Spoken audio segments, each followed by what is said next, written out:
1976 में जैकी मून एक गायक है जिन्होंने अपने one hit wonder love me sexy से हुआ प्रॉफिट का इस्तेमाल अमेरिकन बास्केटबॉल एसोसिएशन ABA में एक बास्केटबॉल टीम फ्लिंट ट्रॉपिक्स खरीदने के लिए किया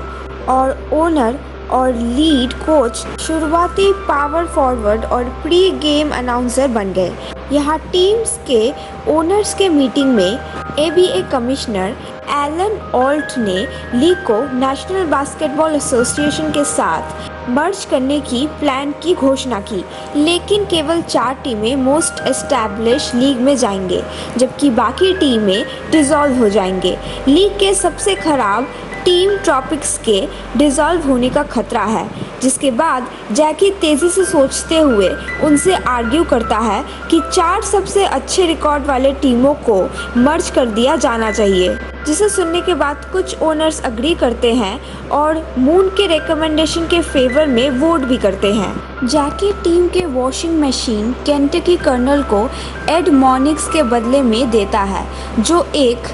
बैकअप पॉइंट गार्ड है जिसने बॉस्टन केल्टिक्स के साथ NBA चैंपियनशिप जीती थी, लेकिन प्लेऑफ के दौरान ज़्यादातर बेंच पर बैठा था। इस बीच जैकी को ड्यूक को एक बेरोज़गार हिप्पी को $10,000 देना होगा, क्योंकि जब ड्यूक्स ने हाफवे लेन से शॉट लगाया था और जैकी ने जो बड़ा चेक दिया था वो नकली था।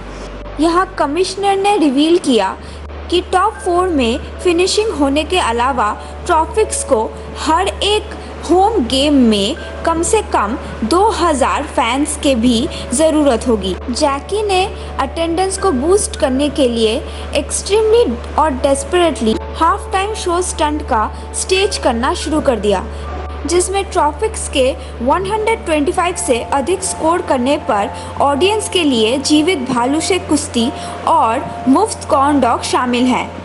मॉनिक्स मून के एंटिक्स से फेडअप हो जाता है, जिसकी वजह से वो लोग कई सीरीज ऑफ गेम हार चुके थे, और जब क्लैरेंस ने मॉनिक्स को प्लेऑफ के दौरान बेंच पर बैठा हुआ व्यक्ति बताया तो मॉनिक्स ने क्लैरेंस पर अपने चैंपियनशिप रिंग फेंक दी और कहा कि वो कभी NBA में नहीं खेलेगा। कानून से उलझने और अपने फॉर्मर लवर लीन के साथ फिर से जुड़ने के बाद क्लैरेंस ने मॉनिक्स से ट्रॉपिक्स को कोच करने का रिक्वेस्ट किया। मॉनिक्स इस पोजीशन के लिए सहमत हो जाता है, जिससे मून बहुत निराश हो जाता है। यहाँ मॉनिक्स टीम को एक ऐसे खेल के साथ कठोर ट्रेनिंग देता है जिसे वो प्यूक कहता है, क्योंकि खिलाड़ियों को इसे तब तक चलाना होता है जब तक कि वो सचमुच में उल्टी ना कर दे। जब मून ने बताया कि उसने कभी उल्टी नहीं की, यहाँ तक कि एक बच्चे के रूम में भी नहीं, तो मॉनिक्स ने उसे जजनम में मारा, जिससे मून को उल्टी हो गई।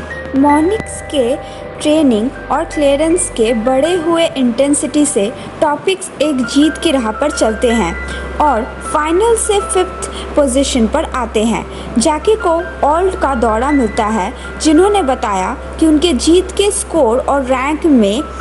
विक्ट्री के बावजूद NBA को नहीं लगता कि फ्लिंट के पास बड़ा मीडिया मार्केट है, और भले ही वो सीज़न के आखिरी गेम में पहले पोजीशन पर रहने वाले सैन एंटोनियो स्पर्स को हरा दे, फिर भी वो ट्रॉपिक्स को लीग में आने की अनुमति नहीं देंगे। अपने टीम को न्यूज़ देने के बाद जैकी ने एक्सेप्ट किया कि उसने लव मी सेक्सी को एक नैपकिन से चुराया था, जिस पर उसके माँ ने मरने से 3 हफ्ते पहले लिखा था। ये महसूस करते हुए कि उसके सभी प्रॉपर्टी मूल रूप से चुराई गई है, जैकी विटर्स को स्पर्स के साथ ट्रेड करता है ताकि वो NBA में खेलने के अपने सपने को रियलाइज़ कर सके, और मॉनिक्स ने टीम को वापस एकजुट किया और उसे सब कुछ कोर्ट पर छोड़ देने के लिए इंस्पायर किया। हालांकि वो इस सीज़न के बाद फ्रेंचाइजी को जारी रखने में सक्षम नहीं हो सकते हैं, लेकिन वो फिर भी बहुत आगे आ गए हैं और अभी भी उन्हें बहुत कुछ साबित करना है। स्पर्स गेम में जाने से पहले, जिसे जैकी ने मेगाबॉल घोषित किया, ट्रॉपिक्स 5th पोजीशन पर थे और जीत के पोजीशन से वो 4थे पोजीशन पर पहुंच जाएंगे। भले ही उन्हें NBA में एंट्री नहीं दिया जाएगा, ट्रॉपिक्स जल्द ही पीछे हो जाता है और जैकी फर्स्ट हाफ के एंड में ज़ोरदार फाउल होने पर बेहोश हो जाता है। विदर्स ने फैसला किया कि उसने बहुत कुछ देख लिया है और ट्रॉपिक्स के लॉकर रूम में फिर से वो शामिल हो जाता है, जिससे स्पर्स के साथ एनबीए में उसका मौका ख़त्म हो जाता है। बेहोश जैकी ने यहाँ सपना देखा कि वो अपने माँ के साथ स्वर्ग में है और वो उनका गाना चुराने के लिए माफ़ी मांगता है और उसकी माँ उसे जीतने के लिए एक प्लान बताती है।